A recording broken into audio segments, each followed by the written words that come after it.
ठीक है बच्चों, अब आ जाओ इंटो फंक्शन में। इंटो फंक्शन में क्या है, a function F a to b is an into function if there exists an element in b having no pre-image in a। मतलब एक फंक्शन हमारा इंटो फंक्शन कब कहलाएगा, जब को डोमेन में कम से कम एक ऐसा एलिमेंट मिले जिसका इमेज डोमेन में ना मिले, जिसका इमेज हम बोलेंगे सॉरी प्री इमेज डोमेन में ना मिले। ठीक है, कम से कम एक मिल जाए, ज्यादा मिल जाए तो कोई प्रॉब्लम नहीं। इस केस में क्या होगा, रेंज जो होगा फंक्शन का वो को डोमेन के इक्वल नहीं होगा। In another word, if F is not onto function then it is an into function. अगर ऑनटो नहीं है तो इंटो है। एक एग्जांपल से देख लेते हैं हम लोग। हमने फर्स्ट क्वेश्चन लिया, let F A to B और G X Y B to function हमने ले लिया represented by the following diagrams, check whether F is an onto और इंटो। हमें चेक करना है कि फंक्शन ऑनटो है या इंटो है। तो एक फंक्शन ए से बी, एक फंक्शन जी हमारा एक्स से वाई। ए हमने क्या लिया है, फंक्शन लिया, देख लो ऑब्वियस सी बात है। यहाँ पे जो हमारा जो सेट बी है उसमें b1 और b2 b3, इस फंक्शन f का अगर मैं रेंज बोलूं तो रेंज क्या होगा, b1 b2 b3 का सेट, ये रेंज होगा। वो तो सेट b के इक्वल नहीं है, तो ये हमारा f फंक्शन क्या हो गया, एक इंटो फंक्शन हो गया। ठीक है, अब यहाँ पे देख लो इस फंक्शन का रेंज क्या होगा, y1 y2 y3 y4 y5 का सेट जो कि सेट y के इक्वल है। तो हमारा g फंक्शन क्या हो गया, ऑनटो फंक्शन हो गया। इस फंक्शन को अगर जो अभी हमने पहले पढ़ा है ना वन वन मेनी वन को अगर मिला के मैं बोलूं तो ये function many one into function है। अगर डोमेन के पॉइंट के तरफ से देखें तो ये फंक्शन मेनी वन है, बिकॉज दो डिफरेंट एलिमेंट का a2 a3 का सेम इमेज आ रहा है, तो ये मेनी वन हो गया। और को डोमेन के पॉइंट ऑफ व्यू से देखूं तो ये इंटो फंक्शन है। तो इस फंक्शन को मैं क्या बोल सकता हूं, इस फंक्शन को मैं मेनी वन इंटो फंक्शन बोल सकता हूं। अब यहां पे देख लो, अगर मैं तुम्हें डोमेन के पॉइंट ऑफ व्यू से देखूं तो ये फंक्शन वन वन हो गया, और अगर मैं को डोमेन के पॉइंट ऑफ व्यू से देखूं तो ये फंक्शन ऑनटो हो गया। तो इसे हम क्या बोल सकते हैं, one one onto function. One one onto function को हम बाइजेक्टिव फंक्शन बोलते हैं। और याद रखना कि बाइजेक्टिव फंक्शन का ही इनवर्स निकलता है, और बाकी किसी फंक्शन का इनवर्स नहीं निकलता है। क्यों नहीं निकलता कोई पूछेगा, तो इनवर्स हम कैसे निकालते हैं, को डोमेन बना देते हैं, यही करते हैं ना, और डोमेन को को डोमेन बनाते हैं। तो अगर मान लो कि हमने को डोमेन बना दिया, तो यहाँ पे देखो ये बी सेट हमारा डोमेन बन जाएगा। तो डोमेन में एक एलिमेंट b2 है, तो जिसके दो दो डिफरेंट इमेज आ जाएंगे ना a2 a3, तब तो ये फंक्शन ही नहीं होगा। तो इसका क्या मतलब है कि जब भी हम किसी फंक्शन का इनवर्स निकालते हैं तो उस फंक्शन को पहले हम क्या प्रूफ करते हैं कि वो एक बाइजेक्टिव फंक्शन है। बाइजेक्टिव फंक्शन है, सॉरी हाँ बाइजेक्टिव फंक्शन है। तो बाइजेक्टिव फंक्शन कैसे प्रूफ करेंगे, पहले हम प्रूफ करेंगे कि वो वन वन फंक्शन है, फिर हम प्रूफ करेंगे कि वो ऑनटो फंक्शन है। तो वन वन भी जब प्रूफ हो जाएगा, ऑनटो भी जब प्रूफ हो जाएगा, तो वो प्रूफ हो जाएगा बाइजेक्टिव फंक्शन है। तो जब बाइजेक्टिव फंक्शन प्रूफ हो जाएगा तब उस फंक्शन का हम क्या निकाल लेंगे, इनवर्स निकाल लेंगे। ठीक है, तो f हमारा हो गया। ठीक है, वो तो अभी आगे बात करेंगे हम बाइजेक्टिव फंक्शन पे। तो ये हमारा ऑनटो फंक्शन हो गया, ये इंटो फंक्शन हो गया। इस केस में range is not equals to codomain, इसमें range is equal to codomain. Clearly range of f is not equal to codomain of f is an into function. f हमारा क्या हो गया, एक इंटो फंक्शन हो गया, इसमें तो कोई प्रॉब्लम नहीं होनी चाहिए। And range of g is equal to codomain of g, तो g is an onto function. ठीक है, इफ अब आ जाओ क्वेश्चन नंबर 2 में, if function f from the set of natural number to natural number defined by fx is equal to 2x is onto और into function. तो ये obvious ही बात है, ये 2x क्या है, इवन नेचुरल नंबर। तो इसका मतलब कि जो रेंज होगा इस फंक्शन का, रेंज क्या होगा इस f फंक्शन का, रेंज इस फंक्शन का ऑल इवन नेचुरल नंबर होगा। बट को डोमेन क्या है, वो तो पूरा नेचुरल नंबर है। नेचुरल नंबर में इवन ऑड तो दोनों आता है, बट हमारा रेंज क्या हो रहा है, set of all even natural number. इसका क्या मतलब है कि फंक्शन जो है वो इंटो नहीं है, सॉरी ऑनटो नहीं है। तो ऑनटो है नहीं है तो क्या है, फिर इंटो फंक्शन है। ठीक है, clearly range of f is equal to f of n, वो क्या होगा, set of all even natural number which is not equals to codomain, hence f is an into function. अभी हमने एक एल्गोरिदम पढ़ा था ना, to check the injectivity of a function. अब हम एल्गोरिदम पढ़ेंगे to check the surjectivity of a function. तो क्या एल्गोरिदम है वो देख लो। हमारे पास फंक्शन गिवन है a to b given function है। स्टेप 1 में क्या है, choose an arbitrary element y कोई भी आर्बिटरी एलिमेंट को डोमेन का उठा लो। अब फिर क्या करो, put fx is equal to y करो। उसके बाद fx तुम लिखते हो ना, fx is equal to y, तो क्या होता है, y किसके टर्म में लिखा होता है, इन टर्म्स ऑफ x में होता है। अब तुम्हें क्या करना है कि को डोमेन का कोई एक रैंडम एलिमेंट y उठा लो और y को किसके इक्वल कर दो, f ऑफ x के इक्वल कर दो। अब हमने क्या करना है, x को y के टर्म में लिखो, f x is equal to y को सॉल्व करो और एक्स को वाई के टर्म में लिखो। Solve f x is equal to y for x and obtain x in terms of y, let x is equal to g y. अभी मैं एक क्वेश्चन लूंगा ना तो उसमें क्लियर हो जाएगा मैं क्या बोल रहा हूं। तो एक्स को जी वाई के इक्वल कर लिया। अब यहां पे देखो, if for all values of y, y के हर एक वैल्यू के लिए जो कोडोमेन का एलिमेंट है, the value of x obtain from x is equal to g y are in a, domain में है, then f is onto. ये क्या बोला, ये 3 लाइन में क्या बोला कि हमने वाई के कोडोमेन के हर एक वाई के लिए हमें एक ऐसा x मिल रहा है जो x फंक्शन के डोमेन में एग्जिस्ट कर रहा है, तो फंक्शन ऑनटो हो जाएगा। मान लो कोडोमेन में कोई एक ऐसा y मिल रहा है जिस y का हमें के कॉरस्पॉन्डिंग x ही नहीं मिल रहा है, तो फिर फंक्शन इंटो हो जाएगा। या तो हमारे पास एक y ऐसा मिल रहा है जो जिसके कॉरस्पॉन्डिंग x तो मिल रहा है बट वो x डोमेन में नहीं मिल रहा है, तो भी फंक्शन इंटो हो जाएगा। समझ रहे हो? तो फंक्शन ऑनटो कब होगा कि कोडोमेन के हर एक y के कॉरस्पॉन्डिंग एक x मिलना चाहिए, वो x हमें फंक्शन के डोमेन में मिलना चाहिए, तब जाके फंक्शन क्या होगा, ऑनटो, अदरवाइज क्या हो जाएगा, इनटो। अब ये सब कैसे चेक करेंगे, क्वेश्चन से भी क्लियर हो जाएगा। If there are some element of y कोई एक एलिमेंट है कोडोमेन का, for which x given by, ये जो हमने x को y के टर्म में लिखा ना, is not in A, then f is not onto. ठीक है, इसको देख लेते हैं। Discuss the surjectivity of the following function. इन सारे फंक्शन का हमें सर्जेक्टिविटी डिस्कस करना है। हमारे पास एक फंक्शन है R to R, from the set of all real number to the set of all real number, given by क्या, F x is equal to X cube plus 2 for all X belongs to R। तो क्या बोल रहा है, F हमारे पास function है, ठीक है, तो सर्जेक्टिविटी चेक करना है। तो हमने क्या किया, let y be the arbitrary element of R. हमने फंक्शन के कोडोमेन का कोई भी एक आर्बिटरी एलिमेंट y उठा लिया, फिर मैंने क्या बोला, एफ एक्स को y के इक्वल कर दो, तो फिर क्या हो जाएगा, x cube plus 2 is equal to y हो जाएगा। तो यहां से x का वैल्यू क्या हो जाएगा, y minus 2 to the power 1/3। अब बताओ, तुम कोई भी रियल नंबर कोडोमेन का कोई भी y उठाओ, x तो डिफाइंड है ना, देख लो ना, कोई भी y डालो x का तो वैल्यू मिल जाएगा। वो x कहां मिलेगा, वो भी तो रियल नंबर ही मिलेगा ना। ऐसा थोड़ा ना अगर y का हम कोई, ये क्यूब रूट है, ठीक है, क्यूब रूट है, तो ऐसा नहीं होगा कि ये किसी निगेटिव के लिए नॉट डिफाइंड हो जाए, तो निगेटिव पॉजिटिव सबके लिए डिफाइंड होगा। तो कोडोमेन का तुम कोई भी y उठाओ, उसके क्रॉसपॉन्डिंग y माइनस 2 का क्यूब रूट, वो जो x आएगा वो x क्या होगा, रियल ही नंबर होगा। और रियल नंबर होगा तो इसका मतलब कि फंक्शन के डोमेन में एग्जिस्ट करेगा। और यहाँ पे तो ये सारे y के लिए डिफाइंड, ऐसा तो नहीं है किसी y के लिए x नहीं मिलेगा। तुम कोई भी रियल नंबर y डालो, उसके क्रॉसपॉन्डिंग जो x मिलेगा वो भी तो रियल नंबर होगा। वो रियल नंबर कहां से होगा, फंक्शन के डोमेन से होगा। तो यही बात लिखा है, clearly for all y belongs to R, y minus 2 to the power 1/3 is a real number such that। अब यहाँ पे ये जो लाइन है ना, इसको ध्यान से देखो क्या बोला जा रहा है, इस लैंग्वेज को समझो। यहां से जो लिखा है ना क्लियरली के बाद यहां तक, इस लैंग्वेज को समझो, देखो क्या बोला जा रहा है। Clearly for all y belongs to R, हम कोई भी y ले ले कोडोमेन का, तो एक x एग्जिस्ट करेगा। x का वैल्यू क्या होगा, y minus 2 to the power 1/3। समझ रहे हो बात को? अगर हमने y का वैल्यू 4 लिया ना, तो फिर x का वैल्यू क्या होगा, 4 माइनस 2 का क्यूब रूट। तो यही बात बोला है, clearly for all y belongs to R, y minus 2 to the power 1/3 is a real number. सबसे पहले बोला कि ये क्या लिखा है, ये x के इक्वल लिखा है, ये तो x है ना। अगर हम कोई भी y ले ले, रियल नंबर का एलिमेंट ले ले, तो y माइनस 2 का जो क्यूब रूट होगा इज अ रियल नंबर, ये हमारा रियल नंबर होगा। तो इसका मतलब x रियल नंबर होगा, और उस x को अगर हम फंक्शन में डालेंगे तो y मिल जाएगा। मतलब क्या है कि हमने कोई भी y का वैल्यू लिया तो उसके क्रॉसपॉन्डिंग हमें ये x मिला, y कोई भी लिया तो उसके क्रॉसपॉन्डिंग ये x मिला, x का वैल्यू क्या, y माइनस 2 का क्यूब रूट। अब उस x को अगर हम फंक्शन में डालें तो y मिल जाएगा। इसका क्या मतलब हो गया कि कोडोमेन के हर एक एलिमेंट का प्री इमेज एग्जिस्ट कर रहा है, तो फंक्शन क्या हो गया, ऑनटो। तो f ऑफ x क्या होगा, x की जगह किसके इक्वल डाला, हमने ये डाला, उसके बाद हमने कैलकुलेट किया तो हमें y मिल गया। इसका क्या मतलब है कि अगर मान लो हमने ये चेक किया कि कोडोमेन में एक एलिमेंट है 10, तो 10 का क्या प्री इमेज एग्जिस्ट करता है, तो बिल्कुल करता है। 10 का प्री इमेज क्या होगा, 10 माइनस 2 का क्यूब रूट, तो मतलब 8 का क्यूब रूट। 8 का क्यूब रूट क्या होगा, 2। तो 10 हमारा क्या है, फंक्शन के कोडोमेन का एलिमेंट है, उसका प्री इमेज क्या मिला, 2। तो 2 डाल के देख लो, 2 डालोगे तो 8 प्लस 2 10 आ जाएगा। समझ लो बात को?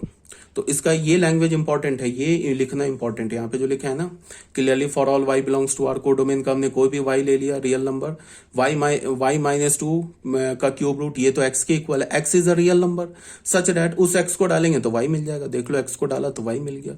Also for every y belongs to R, अगर हमने कोई भी y ले लिया ना रियल नंबर का, वही बात लिखा जा रहा है देयर एग्जिस्ट x, कोई भी y लोगे तो एक x एग्जिस्ट करेगा, वो भी रियल नंबर होगा, उस x का वैल्यू क्या होगा ये होगा, और उस x को हम डालेंगे तो y मिल जाएगा। Hence f is an onto function. ठीक है, अब क्या बोला है सेकंड में कि एक हमारे पास फंक्शन है from the set of all real number to all real number, function क्या गिवन है x square plus 2 for all x belongs to r। तो हमें क्या चेक करना है क्या सर्जेक्टिव है, तो ये यार इसमें इतना सर्जेक्टिव ये सब 3-5 करना ही नहीं है, सिंपल सी बात है ना। फंक्शन का देख लो ना, फंक्शन का जो कोडोमेन है वो तो ऑल रियल नंबर है, और फंक्शन का रेंज तो तुम मॉडल ही निकाल लोगे। फंक्शन का रेंज क्या होगा 2 to infinity। 2 to infinity क्यों होगा, because x square is greater than equals to 0 for all x belongs to r, तो x square plus 2 is greater than equals to 2 for all x belongs to r। तो x square plus 2 का value हमें क्या मिल गया greater than equals to 2, तो range क्या हो गया फंक्शन का 2 to infinity इंक्लूडिंग 2, तो रेंज हो गया 2 to infinity, और फंक्शन का कोडोमेन है ऑल रियल नंबर, तो range is not equals to codomain, hence function is into. एक तो ऐसे लॉजिक से समझ सकते हो, दूसरा लॉजिक ये समझ सकते हो कि फंक्शन का जो कोडोमेन है उसमें निगेटिव रियल नंबर भी है, बट यहां से देख के देख लो y कभी निगेटिव तो हो ही नहीं सकता, बिकॉज एक्स स्क्वायर क्या हमारा एक्स स्क्वायर हमारा नॉन निगेटिव है, नॉन निगेटिव में अगर तुम पॉजिटिव ऐड करोगे तो वो निगेटिव तो हो नहीं सकता। इसका क्या मतलब है कि range is not equals to codomain, hence function is into not onto. ये तो हो गया हमारा। अब दूसरा क्या है, अब फंक्शन बोल रहा है f Z is equal to Z given by f x is equal to 3x plus 2 for all x belongs to r। बोल रहा है कि चेक करो whether this function is onto और इन टू। तो ये फंक्शन ऑन टू है, कैसे ऑन टू है तुम ऐसे सोचो। अच्छा, ग्राफ से कैसे पता चलता है कि फंक्शन 1 1 होता है, ऑन टू होता है, इन टू होता है, तो देखो ग्राफ में क्या है, ग्राफिकल अभी जब मैं फंक्शन अभी आगे पढ़ाऊंगा ना तो उसमें ग्राफिकली भी बताऊंगा चेक कैसे करते हैं, बट ये कोई बताने वाली बात नहीं, बिल्कुल अपने तुम थोड़ा सोचोगे समझ में आ जाएगा। फंक्शन मेनी वन कब होगा, ग्राफ की अगर बात करूं ना, जहां फंक्शन टर्न मान लिया तो फंक्शन मेनी वन हो गया। जैसे ही फंक्शन टर्न मारेगा ना, मान लो कि हमारे पास कोई फंक्शन है, जैसे मान लो y is equal to x square का फंक्शन है, ये मेनी वन फंक्शन है, क्यों क्योंकि टर्न मार रहा है। यहां से देखो माइनस इन्फिनिटी से लेके 0 तक फंक्शन क्या कर रहा है डिक्रीज कर रहा है, फिर 0 से इन्फिनिटी तक इंक्रीज कर रहा है। तो अगर फंक्शन इंक्रीजिंग और डिक्रीजिंग अपने डोमेन में दोनों हो जाए, या एक बार इंक्रीजिंग डिक्रीजिंग हो जाए या कई बार इंक्रीजिंग डिक्रीजिंग हो जाए, तो फंक्शन मेनी वन हो जाता है। अगर फंक्शन या तो स्ट्रिक्टली डिक्रीजिंग हो या तो स्ट्रिक्टली इंक्रीजिंग हो, तो फंक्शन क्या होता है 1 1 होता है। अब जैसे ये टर्न मान लिया ना, इंक्रीज किया फिर डिक्रीज किया, तो तुम एक लाइन ड्रॉ करो पैरेलल टू एक्स एक्सिस, तो ये क्या होगा कर्व को 2 पॉइंट पे कट करेगा, तो इसका मतलब ये पॉइंट इस दोनों पॉइंट का क्या होगा वाई कोऑर्डिनेट तो सेम होगा, मान लो वाई कोऑर्डिनेट को हमने अल्फा बोल दिया, तो ये तो 0 अल्फा हो जाएगा, बट इस दोनों पॉइंट का जो एक्स कोऑर्डिनेट वो तो डिफरेंट हो जाएगा। इसके एक्स कोऑर्डिनेट को हमने बोल दिया बीटा, तो बीटा कॉमा 0 ये पॉइंट हो गया। इसके एक्स कोऑर्डिनेट को बोल दिया गामा, तो गामा कॉमा 0 पॉइंट हो गया। इसका मतलब क्या है कि बीटा और गामा पे फंक्शन का वैल्यू सेम मिल रहा है अल्फा, तो ये हमारा फंक्शन क्या हो गया मेनी वन। अगर कोई फंक्शन स्ट्रिक्टली इंक्रीजिंग है या स्ट्रिक्टली डिक्रीजिंग है, पूरे अपने डोमेन में या तो डिक्रीज करता जा रहा है या तो पूरे डोमेन में इंक्रीज होता जा रहा है, तो फंक्शन मेनी वन है। जैसे एक्स क्यूब का फंक्शन का कर्व देख लो, एक्स क्यूब का कर्व क्या होता है ऐसा होता है ना, तो देखो ये फंक्शन स्ट्रिक्टली इंक्रीजिंग है, तो ये हमारा क्या है ये एक इंजेक्टिव फंक्शन है। देख लो तुम कोई कितनी भी लाइन ड्रॉ कर लो एक्स एक्सिस के पैरेलल, ये फंक्शन को कभी भी 2 पॉइंट पे नहीं कट करेगा। या अगर मैंने तुम्हें बोल दिया कि ऐसे करके ले लिया ये फंक्शन माइनस एक्स क्यूब, तो ये फंक्शन क्या हो गया ये स्ट्रिक्टली डिक्रीजिंग हो गया, तो ये भी 1 1 फंक्शन है। तो 1 1 तो आप समझ गए, ग्राफ से कैसे पता चलेगा। अब ऑनटो कैसे है, तो ऑनटो के लिए कुछ नहीं करना है, ग्राफ से देख लो फंक्शन का रेंज क्या है।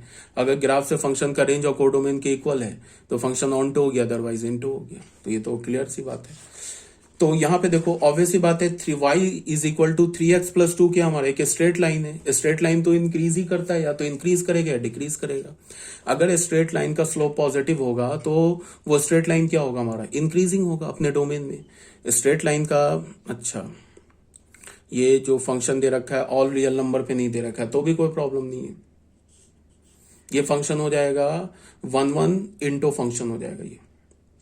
ये जो फंक्शन होगा 1 1 इंटू फंक्शन हो जाएगा। क्यों बता रहा हूं, तो सबसे पहली बात क्या है, ये all real number to all real number होता है। सबसे पहले एक काम करो, ये आर टू आर अज्यूम करो, आर टू आर, अभी जेड को एक मिनट के लिए हटाओ, आर टू आर अज्यूम करो। ये तो फिर स्ट्रेट लाइन है, तो हमें पता है कि अगर स्लोप पॉजिटिव होगा तो फंक्शन क्या होगा, इंक्रीजिंग होगा, स्लोप निगेटिव होगा तो फंक्शन क्या होगा, डिक्रीजिंग होगा। दोनों केस में फंक्शन क्या होगा, स्ट्रिक्टली इंक्रीजिंग होगा या तो स्ट्रिक्टली डिक्रीजिंग होगा। तो फंक्शन क्या हो गया, 1 1। अब अगर तुम स्ट्रेट लाइन ड्रॉ करोगे तो पता है ना, स्ट्रेट लाइन का जो रेंज होता है वो क्या होता है, all real number. Straight line का रेंज ऑल रियल नंबर, तो कोडोमेन के इक्वल हो गया। तो इसका मतलब स्ट्रेट लाइन का जो लीनियर फंक्शन होता है वो लीनियर फंक्शन हमेशा क्या होता है, 1 1 ऑन्टो फंक्शन। मतलब लीनियर फंक्शन हमेशा एक बाइजेक्टिव फंक्शन होता है। कब, जब हमारे पास उस फंक्शन का domain codomain all real number के इक्वल हो तब। बट यहां पे क्या है, ये लीनियर फंक्शन है बट इसका डोमेन क्या दे रखा है, इंटीजर दे रखा है, और कोडोमेन भी इंटीजर दे रखा है। तो ये ऑब्वियस सी बात है कि अगर तुम डोमेन में से कोई भी एक एलिमेंट उठाओ, तो डोमेन से एलिमेंट उठाओगे तो मान लो हमने डोमेन से 4 उठाया, तो 4 इंटू 3 भी इंटीजर होगा, प्लस 2 भी इंटीजर होगा, इंटीजर प्लस इंटीजर भी इंटीजर ही होता है। तो y का वैल्यू तो हमेशा इंटीजर आएगा ना, y का वैल्यू नहीं, ये फंक्शन हमारा बाइजेक्टिव फंक्शन है, गलत बोल दिया, इंटो नहीं है तो ऑन्टो भी आ रहा है साथ में। ये बाइजेक्टिव फंक्शन है, ये हमारा 1 1 ऑन्टो फंक्शन है। तो देखो हमारा, अगर यहां पे मैं ना इस फंक्शन के ऐसे में ले लेता, देखो बता ही देता हूं ना, एफ एक्स को मैं ऐसे ले लेता, देखो एफ फंक्शन में आर टू आर ले लेता और मैं ऐसे डिफाइन करता, f x is equal to 4x plus 3। तो इसमें कोई शक ही नहीं है, ये हमारा सीधे बाइजेक्टिव फंक्शन हो गया। बाइजेक्टिव फंक्शन क्यों हो गया, देख लो, x का वैल्यू 0 डालेंगे तो y का वैल्यू हमें 3 मिलेगा, तो 0,3 यहाँ पे कोई पॉइंट होगा। y का वैल्यू 0 डालेंगे तो x का वैल्यू क्या मिलेगा, -3/4 कोई पॉइंट यहाँ पे होगा। तो ये हमारा फंक्शन का ग्राफ आ गया। तो ग्राफ आ गया तो देख लो, स्ट्रिक्टली क्या हमारा इसका स्लोप क्या है, पॉजिटिव है। तो स्लोप पॉजिटिव है तो ये हमारा फंक्शन क्या हो गया, स्ट्रिक्टली इंक्रीजिंग हो गया। और देख लो रेंज और कोडोमेन तो सेम है, इसका मतलब ये फंक्शन क्या हो गया, हमारा बाइजेक्टिव फंक्शन हो गया। अब अगर हमने ऐसे लिखा, एफ जेड टू जेड लिया, या जेड की जगह आर ले लो। अब अगर मैं बोलूं कि ऐसे हमारा फंक्शन है, अब बताओ ये क्या है, तो ये तो 1 1 तो फंक्शन है ही, ठीक है, और साथ में हमारा क्या हो जाएगा, फंक्शन इंटो फंक्शन हो जाएगा। क्यों, बिकॉज ये जो y होगा ना, ये हमेशा इंटीजर आएगा। x कोई भी डोमेन से इंटीजर उठाओ, 4x प्लस 3 हमेशा इंटीजर आएगा, बट को डोमेन क्या, ऑल रियल नंबर। तो ये क्या हो जाएगा, 1 1 इंटो फंक्शन। बट यहां पे हमारे पास एफ जेड से z है, ठीक है, तो ये हमारा फंक्शन क्या है, f x is equal to 4x plus 3। तो अगर हम इसको प्रोसीजर जो है 1 1 चेक करने का, उसके लिए हमने x1 और x2 कोई भी दो रैंडम एलिमेंट उठाया, तो हमें क्या मिल जाएगा, f x one is equal to f x two, क्या, तो हमें क्या मिल जाएगा, 4x1 plus 3 is equal to 4x2 plus 3। तो यहां से हमें मिल गया x1 is equal to x2, तो फंक्शन हो गया 1 1। अब बाइजेक्टिव प्रूफ का, ये ऑन्टो प्रूफ करने के लिए हमने क्या किया, y is equal to f x किया, तो y किसके इक्वल है, 4x प्लस 3 के इक्वल है। फिर x को y के टर्म में लिखा तो क्या हो गया, y माइनस 3/4। अब देखो तुम कोई भी इंटीजर डालो y, तो x का वैल्यू जो मिलेगा वो भी इंटीजर, नहीं ये इंटो हो जाएगा। अच्छा, किसी भी इंटीजर के लिए x जो होगा वो जोड़ी नहीं कि इंटीजर मिले।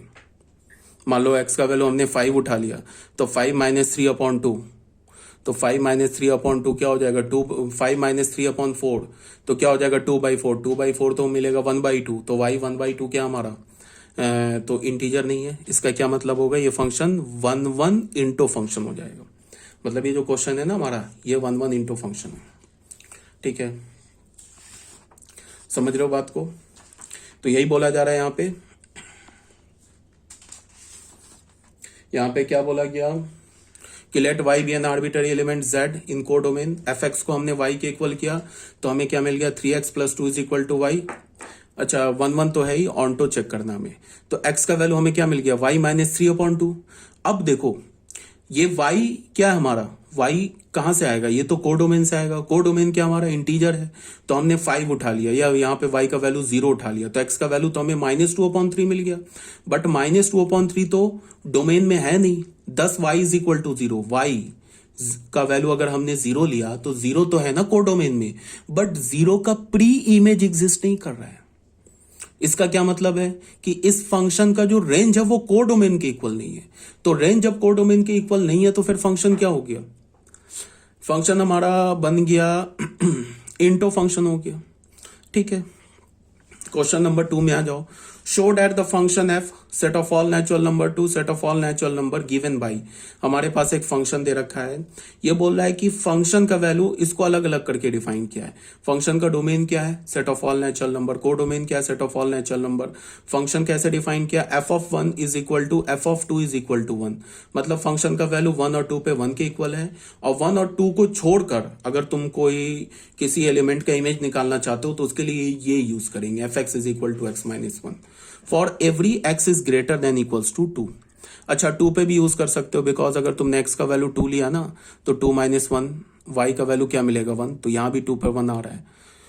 तो इस फंक्शन को तुम x is greater than equals to 2 के लिए प्रूफ यूज कर सकते हो। फंक्शन का वैल्यू 1 और 2 पर 1 है।